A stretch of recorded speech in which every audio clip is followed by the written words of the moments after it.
আজ আমরা একটি মজার ও শিক্ষণীয় গল্প শুনব। গল্পটির নাম হল হাতির বন্ধু পিঁপড়া। তো চলো আর দেরি না করে গল্পটি শুরু করা যাক।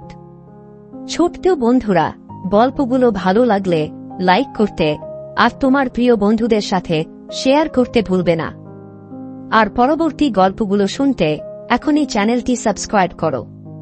একসময় একটি বিশাল বনে বাস করত এক বড় হাতি, যার নাম ছিল শক্তিরাজ। শক্তিরাজ ছিল সেই বনের রাজা, আর তার আকার ও শক্তি নিয়ে সে খুবই গর্বিত ছিল। বনের সব প্রাণীরা তাকে সম্মান করত, কিন্তু তার অহংকারের কারণে কেউই তার সঙ্গে বন্ধুত্ব করতে সাহস পেত না। একদিন শক্তিরাজ জঙ্গলের এক নদীর ধারে হাঁটতে গিয়ে গাছের নিচে বিশ্রাম নিচ্ছিল। তখন তার পায়ের নিচে এসে পড়ল ছোট্ট এক পিঁপড়া, যার নাম ছিল পিলপিল। শক্তিরাজ পিলপিলকে দেখে মজা করে বলল, তুমি এত ছোট, তোমার জীবনের কোনো মূল্য নেই, তুমি আমার সামনে কিছুই না। পিলপিল মৃদু হেসে বলল, হয়তো আমি ছোট, কিন্তু প্রতিটি প্রাণীরই একটি মূল্য আছে। আকারে ছোট হওয়া মানেই তা গুরুত্বহীন নয়। শক্তিরাজ এই কথা শুনে তাকে উপহাস করল এবং পিলপিলকে দূরে সরিয়ে দিল।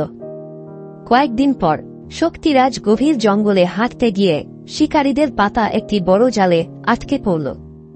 সে অনেক চেষ্টা করেও নিজেকে মুক্ত করতে পারছিল না। সে ভয় ও হতাশায় পড়ে গেল।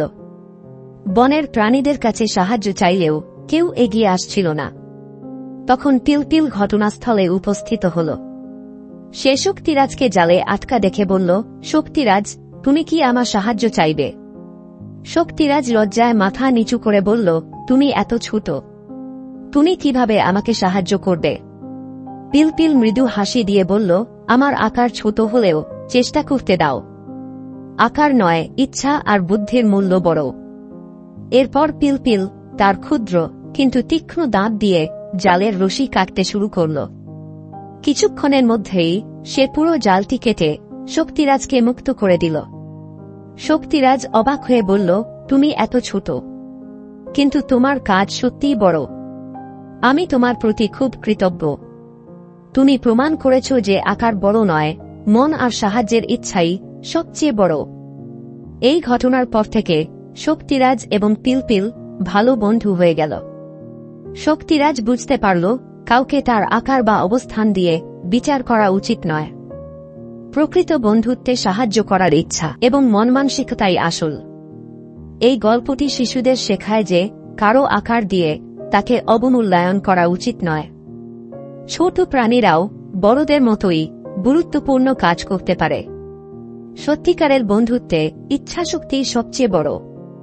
ছোট্ট বন্ধুরা, গল্পগুলো ভালো লাগলে লাইক করতে আর তোমার প্রিয় বন্ধুদের সাথে শেয়ার করতে ভুলবে না। আর পরবর্তী গল্পগুলো শুনতে এখনই চ্যানেলটি সাবস্ক্রাইব করো।